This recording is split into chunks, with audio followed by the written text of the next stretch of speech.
G'day guys, Chris Dorry here. Today I'm going to go through AFL Draft Central's power rankings. So I saw an announcement on Twitter saying that they've produced their final power rankings of the year, so I thought I'd expose them and have a look at really how well they've done and just give some thoughts about what they've done. So for a bit of background with AFL Draft Central, they've been around, I'm going to hazard a guess and say probably 5 or 6 years, I feel is around the mark. And yeah, they do a good job. They do weekly reviews of what's going on around the country, and they put together their power rankings each year, and they do various draft profiles as well. So they're a good source for getting some draft information. So yeah, let's have a look at what they've put together. So having a look, it appears that Draft Central have some sort of collaboration happening with Rookie Me. So yeah, it's good to hear that they continue expanding. And also for some additional insight as well, Draft Central, they cover other sports as well. So I don't really follow what they do with the other sports, but certainly for the AFL, I can say they're a pretty solid source for draft information. And they do their own analysis, which is fantastic. So to go through their order, so pick 1 and 2, hard to have a problem with that. They've got the 2 best players right there.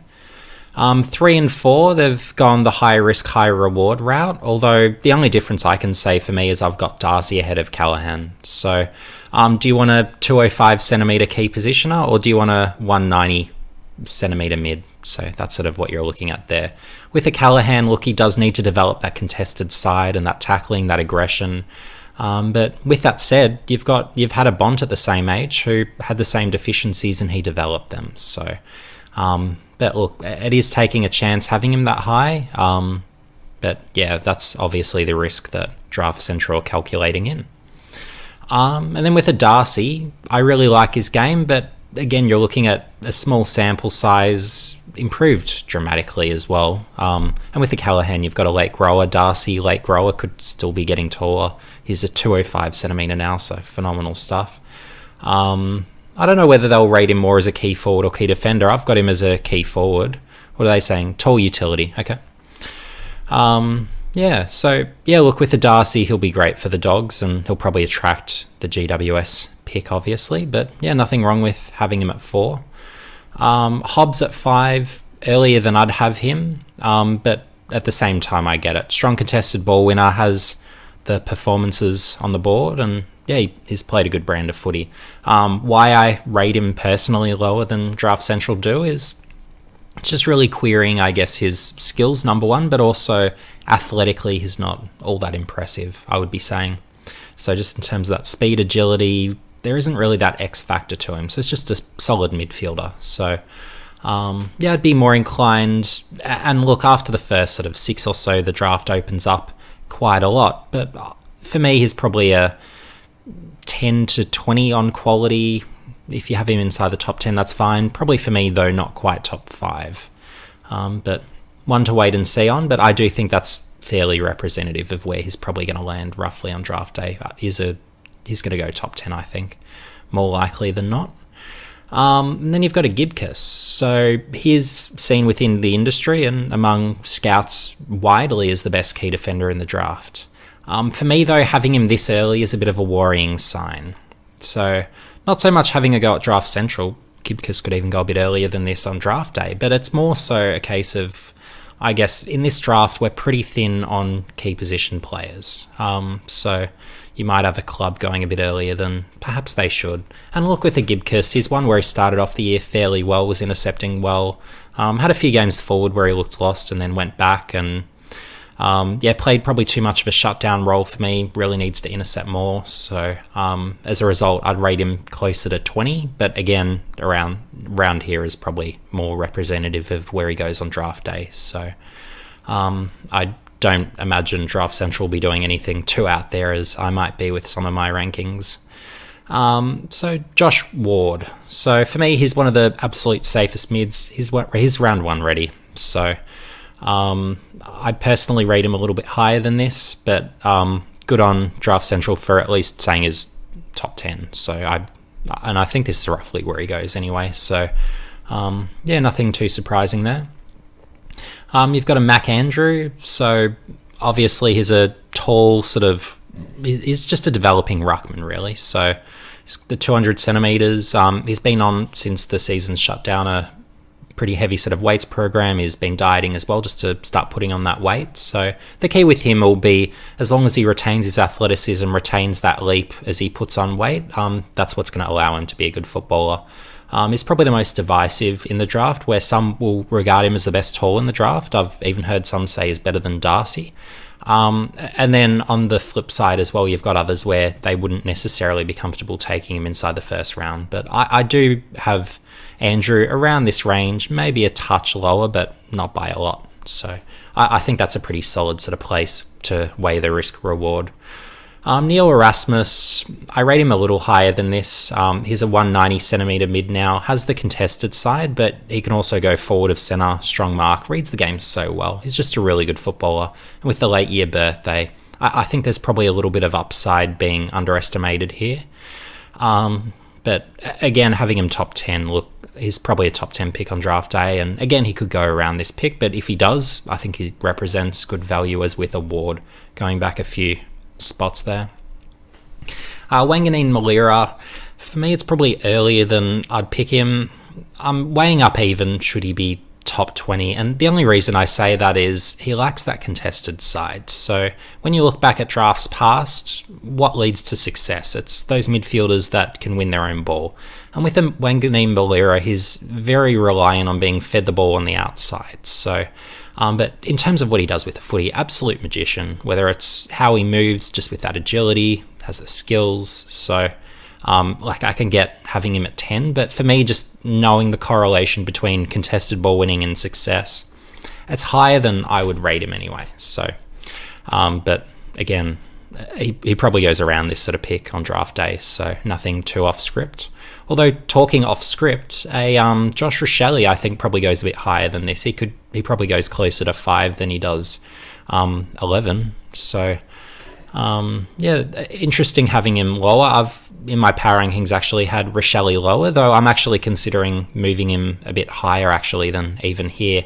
Just in thinking more about, I guess, that dual position capability, what he can do forward of centre, just how damaging he is, but then he can go through the midfield and is that genuine first possession winner. So the query for me is, I guess, he hasn't improved as quickly as others, having been really advanced a couple of years back and in the NAB League even then playing some really good footy. But yeah, look, he's one where just, again, given that evenness from, let's call it that 7 and 8 through really to 40, it's so hard placing some of these players. So but yeah, I get having Rochelle lower based on that slower rate of improvement.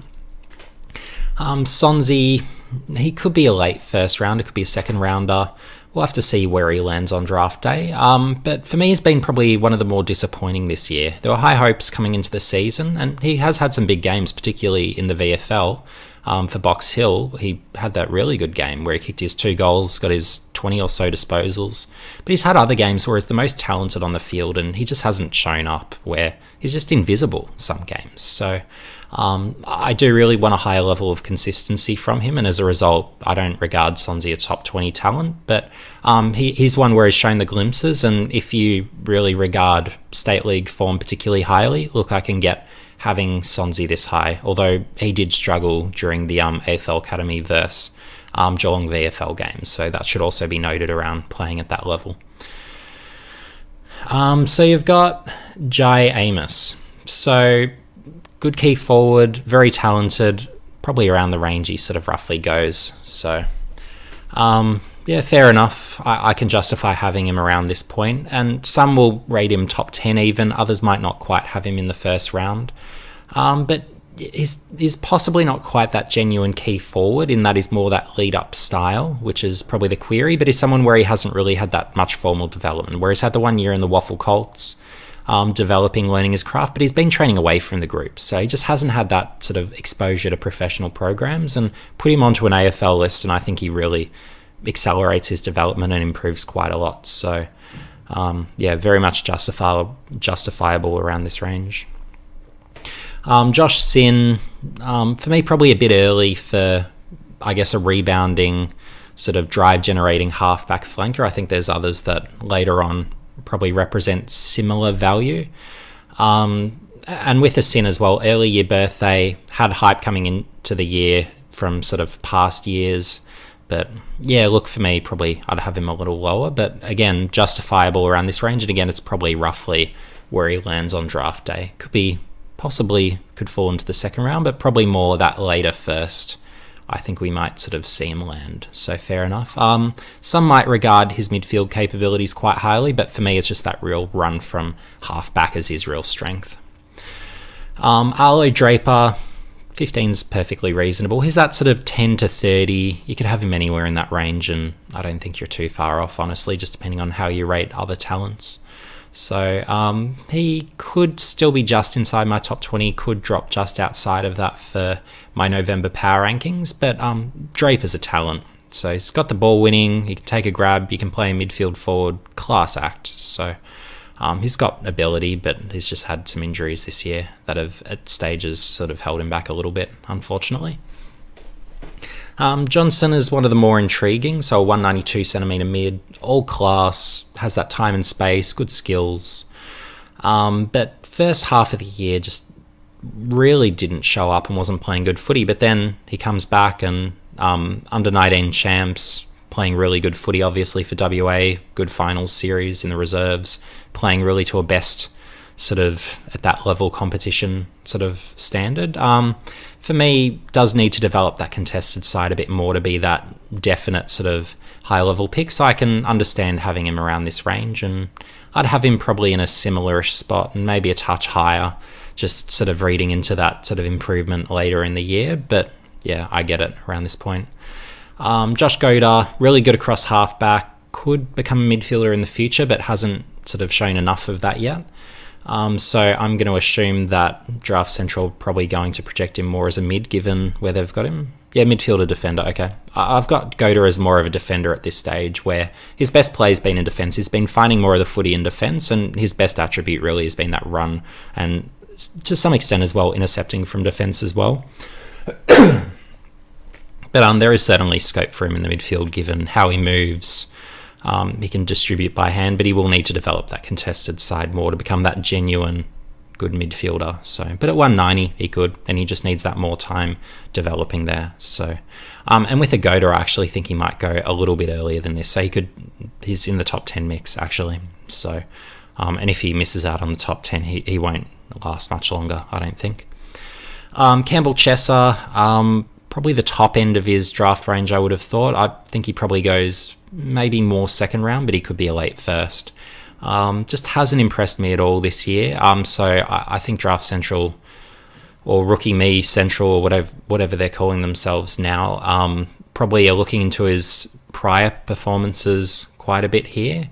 But for me, just a bit outside and lacking influence, and wasn't really finding or doing enough in the games he's played. But he has had injuries hurt him this year, so that does play a part. And yeah, I guess there's probably a bit of assumption coming into it that had he been healthy, he would have done more, and had the season continued, he would have come back and looked better. So there's a bit of all that to it too. But yeah, for me, Chesser, I'm not even sure if I'll have him in my top 50, honestly. So that's a point of difference on my draft board, and probably one of the areas I differ a lot more to AFL recruiters. But there's nothing hugely off script with what Draft Central are putting together here. It's all sort of fairly alike with what AFL clubs are probably thinking. Darcy Wilmot obviously has the late year birthday, generates a lot of drive off halfback, so understandable having him this high. I don't have him that high, just on the basis of the games I've seen, probably lacked a bit of composure for me. But yeah, look, there's still quite a lot of scope to develop. So, and in this range, it's all so even that there's probably not going to be too many names that are just like, whoa, that's a weird name to have there, and someone who doesn't deserve to be. All these players deserve to be in this range and are understandable in this range. So, there's no, I can't call Draft Central out on any particular blunders. They understand junior talent well. You've got a Sam Butler, so obviously the younger brother of Dan. So, and he's more of a midfielder relatively. He can play forward, but he's more of a ball-winning midfielder relatively. But he's got a lot of the capabilities and creativity of his brother as well. So There is a bit of that. But yeah, he can win his own ball, good tackler, brings energy, he's quick. So I've got him a bit lower, but I could certainly justify him around this range. No problem. Jacob Van Royne, I'd have him around the same spot, honestly. I see him more as a key defender than a key forward. He's played mostly key forward, but I've loved what I've seen of him in defence during the champs. Just really looked good there. So they're seeing him more tall forward defender. Yeah, I'm seeing him more key defender, who I wouldn't really play forward, honestly. I think he probably needs a few more tricks. Strong mark, but he just doesn't have necessarily those other ingredients where I think he's pretty easily stopped as a key forward, but put him behind the ball and he's got the one-on-one capabilities, can intercept a little bit. I think that really suits him a lot more, and I think it makes it a bit easier for him to adapt to AFL play as well. Tom Brown, another sort of rebounding defender, can generate meaningful drive off halfback. Again, reasonable having him this high. Again, I've probably got him a little bit later, but I don't necessarily rate sort of those rebounding general defenders as highly necessarily on average, where I might have, relatively speaking, compared to Draft Central's rankings here, I have a higher weighting towards those contested ball winning mids, just off the understanding that oftentimes you can get really good value sort of mid-late rookie draft in terms of those rebounding defenders, and I don't feel you necessarily have to spend up as heavily, nor are they necessarily as influential as a lot of the mids that I'm rating higher. So that's probably one of the areas where my draft board's going to differ quite a bit to Draft Central. Mitch Nevitt, for me, he's a genuine top 20 pick, and I'd even sort of consider thinking about him for top 10. I don't necessarily think I'll have him for my final rankings inside my top 10, but as a 194 centimetre midfielder, this is what you're getting. He's got the ball winning capabilities. He's strong enough to stand up through tackles, strong tackler, can push forward, take a contested grab, hit the scoreboard, great distributor by hand. So you've got a lot there. A bit deficient by foot, but really good athlete for someone that height. So just moves really well, and the testing was a lot better actually than I was expecting based off my eye test. So you've got a lot of ingredients there that are really promising with a Nevitt, and I would have him certainly inside my top 20, but again, that's the relative midfield bias of my draft board coming in. And similar story with a Zach Taylor, where he's a smaller mid, more like a 180. But just how he was performing over that last month of the NAB League season, really good. He's a really good midfielder. So, and his numbers were up there with the likes of Dacos and Ward, to give a bit of context there. So for me, as a top 20, but again, I think he probably, in terms of where he lands, this is more representative. And Nevitt, he could be second round, but he could also just as easily be first. So we'll have to wait and see there. Josh Fahey, he's been pretty good in that. He was actually really good. He got sort of best honours, I guess you could say, for the AFL Academy side against Geelong's VFL side, just in terms of the drive off halfback, and you can see him with Tarkin Lockyer there. When he would have been receiving the award, but generates a heap of drive off halfback, and in the 20s, I think this is probably about right. I think he attracts a second round bid in the draft, and pretty reasonable there. Matthew Roberts, I do rate him higher, though off the back of his sort of last 2 months, he won't be as high as he was in my October power rankings. He's someone I'll have to drop quite considerably, just because he hasn't really been going on the level that I expected, and during the champs as well, I really was hoping, particularly in the last few games, that he'd be doing a lot more, but he just didn't dominate, which really left me a bit sort of disappointed based on what he was doing early in the season, which was just phenomenal. In the middle of the year, of course, he had his injury and then came back, played a bit more league level after having that sort of taste before injury. He was relegated too much to playing forward wing. He's a genuine midfielder. He can play forward, and wing is required as well, but it's just he needs to sort of start lowering his eyes realistically and improve his decision making a little bit to be worth sort of more than this. But I think I'll still probably have him top 20 in my November power rankings. But I think in terms of his draft range, I think he's probably a second to third rounder roughly. So I think he's nonetheless going to be a value pick. Jesse Motlop, probably around where he lands on draft day. I think probably tracks a second round bid, so Fremantle of course won't be able to match that. He's that sort of pressure forward.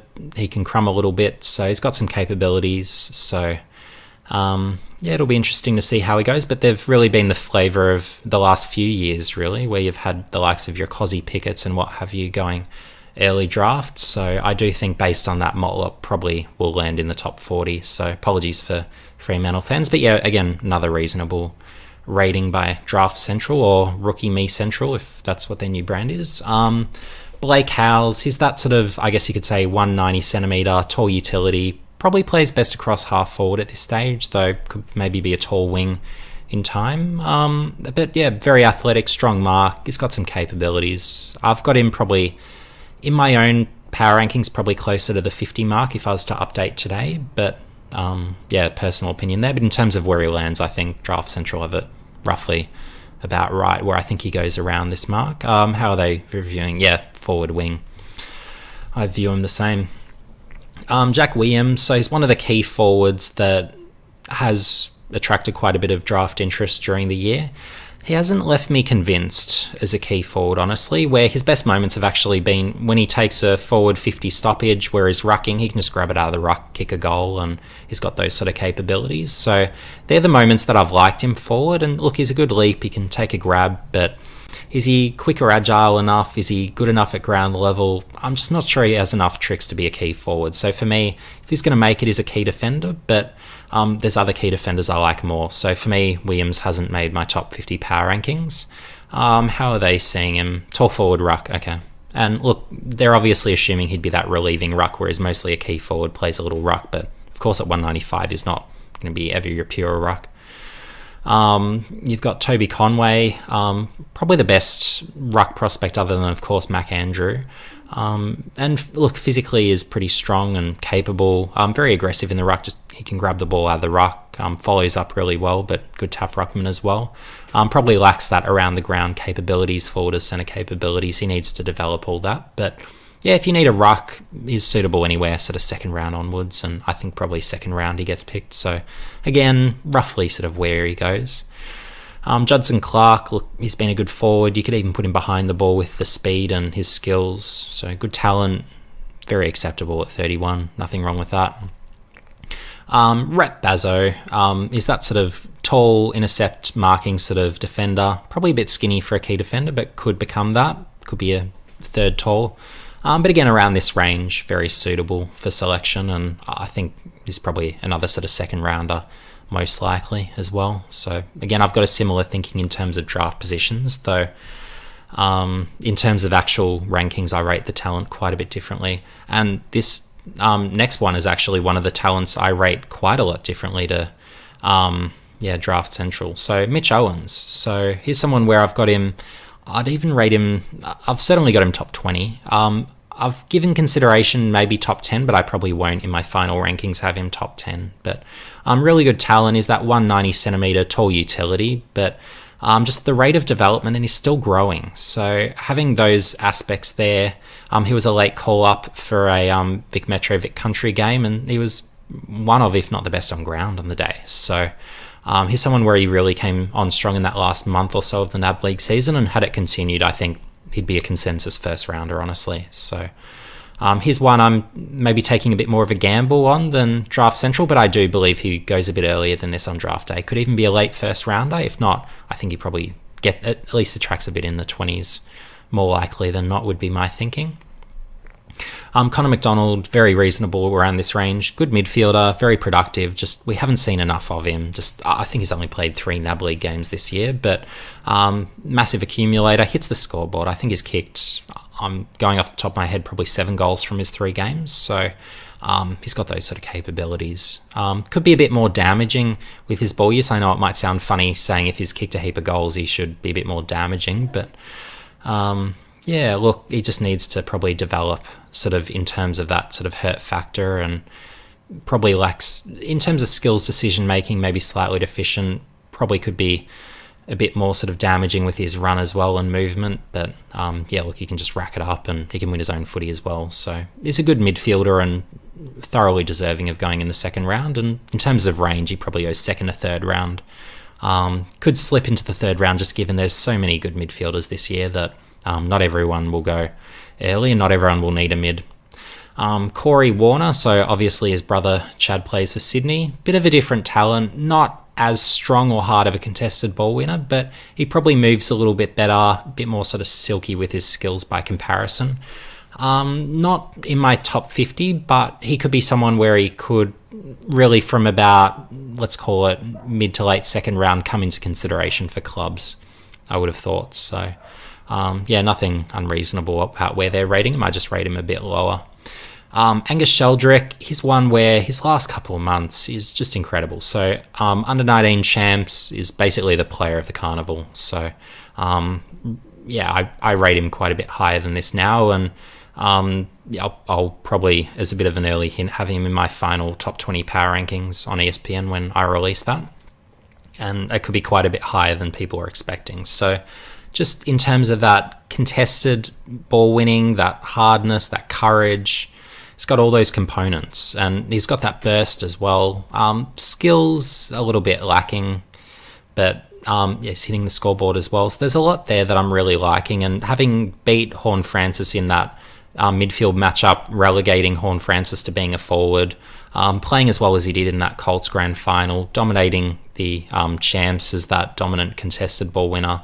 I think he even led in disposals, and he's just a really good player, and I think one where clubs will probably underrate him and pick him later than they should. So I think in hindsight he'll prove to be one of those worth a first rounder who probably could be second or third round. So definitely a name to watch, because I think he'll be one of the real value picks in the draft, and I think he'll prove a few people wrong. Windhager, Saints Next Gen Academy pick. I think he attracts the second or third round bids. This is about where he goes. He has had his injuries, which has played a part, but he isn't inside my top 50 power rankings just because when he's played, he hasn't stood out to me. Still a bit deficient as a contested ball winner, and with how that correlates to being a good mid at the next level if he's looking to be that mid forward, he does need to improve that quite a bit. So, there'll be others that prefer Windhager or rate him much more highly than I do.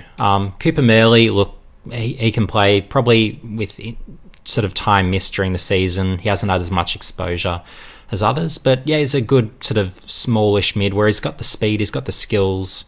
If his contested ball winning side was a little bit stronger, I'd rate him higher, but again, around here, he might even go a little bit earlier than this on draft day, but I think Draft Central have him roughly about the right spot, and I might have him around a similar range if I'm redoing my top sort of 50 or onwards power rankings.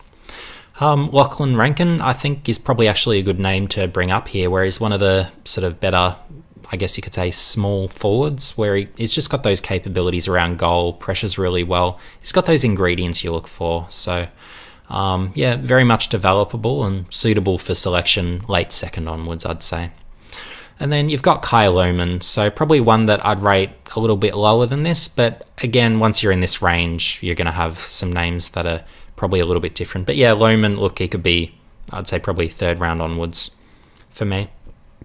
But in looking through, one point of curiosity is, and I guess you could call this exposing Draft Central or Rookie Me, if they're calling themselves that, Rookie Me Central. There's not one mature ager, which I find curious. So, there's just not one listed here, which is unusual. So, with Draft Central and a lot of other people that cover the draft, there is a very strong focus in junior talent identification, and for mine, Draft Central have actually done a very good job in doing that. They've done nothing wrong, and their profiles, I'm sure, will reflect a strong level of knowledge in terms of what they're doing. But what I would say as a relative critique is there should be some mature age talent. And the reason I say that is if you look at any draft, any draft from the past, if you go through the last 20 years of drafts, and I'll be producing a piece on ESPN actually around this topic, funnily enough, over the coming days, so make sure you look out for that. So it'll be around Geelong and how they've been successful in drafting mature age talent, but there is no draft from the last 20 years that there isn't at least one player who is a clear-cut top 15 player from that draft. So in terms of, and that's including whether it's an overager, they're 2 years older, 3 years older, 4 years older, 5 years older, there is always at least one player that I've looked at over that 20-year period that deserves to be there. So for me, I think if there's an opportunity for Draft Central to keep improving what they're doing, it's probably looking more at the state leagues and looking more at mature age talent, because for me, it's probably a bit of a gaping hole, and you'll see if you compare it to my next power rankings when I produce them closer to the draft and do my extended power rankings, you'll find a much more heavy bias towards mature ages compared to what Draft Central have done. So, but yeah, in terms of other things, it's really probably just that they've got, I guess, more of your general defenders or halfback flankers higher than I would, and I've got more of a midfielder bias. But yeah, in terms of certainly where they rank them, it's going to be a lot more similar in terms of where they go on draft day compared to in my own power rankings where I rate talent. And I try and really evaluate talent very much sort of, I guess, based on where I rate them versus doing a phantom draft sort of thing, because I do a separate phantom draft where I predict where everyone's going to feature. And I've actually completed my first phantom draft for ESPN, so a 2-round phantom draft, covering off really on those 2 rounds where I think everyone goes. And as we draw closer to the draft as well, I'll do a full complete phantom draft as well for those that love the phantom drafts. But I really do want the two to be very separate, and there'll be guys where whether it's the likes of Alik Alir, where I might rate him as a top 10 talent, but I think he might go second round, let's say. So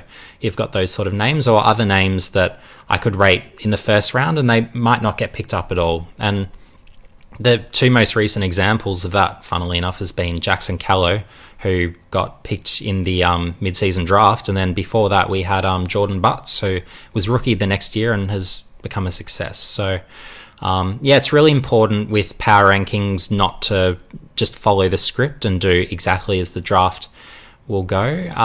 And with Draft Central, I guess they probably could go more in that independent direction, but they might just see more eye to eye with recruiters. And I'm sure with all their full-time, with Draft Central, they've actually got a lot of full-time writers covering the draft. So I'm sure they spend more time talking to AFL recruiters and probably picking up similar biases than I would, just sort of being a bit more independent from all that and just being sort of my own game watcher. But yeah, overall, I think this is a very strong power rankings, and doing a top 40 I think is a really good thing, because ultimately there's a really sort of distinct top 40 in this draft, and I think really the value this year will be through that sort of 20 to 40 range. So I commend Draft Central of at least getting to 40 names. That's really good. And what AFL clubs would do on draft day is they'll take in usually their top 50 power rankings and they'll just cross off names as they're picked from there.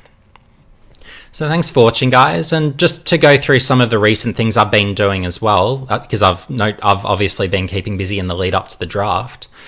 So just today, actually, I filmed a YouTube video with True Footy. So he's got a really good channel, does a great job analysing what's happening in the AFL, and is done well with his trade coverage as well. He's starting to talk about the draft, and he's obviously been following that space as well, which is fantastic. So yeah, make sure you check out that interview. It probably goes for an hour or so, so that'll be on his channel. I'll link it in the description below, as well as a link to his channel. Make sure you get subscribed to both he and myself, if you don't mind. So yeah, that'd be fantastic, because ultimately my aim is to, on YouTube at least, keep growing the AFL space, and I'm happy to talk to some really good footy minds. So yeah, so that's something I've done. And also in recent weeks, as well as I've mentioned in the video, I produced a 2-round phantom draft for ESPN. So that's up currently on espn.com.au/AFL. And you can also find on there, I've gone through the real number 1 pick in this year's draft. So should it be Jason Horne-Francis or should it be Nick Dacos? And I make the cases really for both, and I really go into probably the most deep and comprehensive analysis on the subject that you'll find on the internet. So yeah, make sure you check out that. And in the coming days as well, keep your eyes peeled for my upcoming piece covering mature age talent. I think that's a really important one for people to really read and understand, and I'd implore as well AFL clubs to really take a good look at what really came out in my analysis, because you've got years where 3 or 4 players in a given year are mature ages, and they're that sort of top 15 in draft quality in hindsight. So given we're not really getting mature ages going in that range or going early, and we consistently see mature ages go much later than they should, well, there's a huge opportunity being missed by AFL clubs. So and that's something I'd like more people in the AFL draft space to, I guess, notice as well. And I didn't realise that Draft Central wouldn't have any mature ages in their list. But I think that's just universally a really missed opportunity, where you've got online analysts that just cover the under-18s purely and ignore the mature ages and won't give them any credit in their power rankings. So I think that's a complete loss. But and AFL clubs at least do pick more mature ages and will be willing to pick them occasionally late first round and sometimes second round, but more so they'll sort of pick them late or rookie. But I think there's just some great opportunities out there that need to be explored, and you'll see in my upcoming power rankings in November just how sort of skewed my opinion has been towards the understanding of, hey, mature ages can be this good. And I guess them being even at more advanced ages, it doesn't really impact them too much. They can be those few years older and still keep developing and become really good AFL footballers when you go through the names. And in that piece on ESPN later in the week, I'll really go through some of those names and make a very compelling case that mature ages really need to get sort of looked at more closely. But anyway, guys, if you haven't already, make sure you like, subscribe, and hit the notification bell for future updates. And let me know in the comments section below if there's anyone else you'd like me to go through and expose and go through really what their rankings are and give a take on them. I'm not here to embarrass anyone. I think AFL Draft Central do a great job at what they do, and they do a great job covering the junior talent. So so I'm happy sort of to, I guess, give them that sort of nod to say, hey, they're a good source of information. And there's obviously quite a lot of good people out there, and same on Big Footy as well. There's some people who really understand junior talent very well, and we've seen that for those that follow the Big Footy official Phantom Draft through that top 40. I thought that top 40 was really solid. So even though there's probably, and again, this seems like a universal thing in the online spaces, there just isn't that, I guess, acknowledgement towards the quality of a lot of the mature ages out there, and it's people really wanting to go young for the sake of going young, which again is that missed opportunity. But thanks guys, and see you in the next video.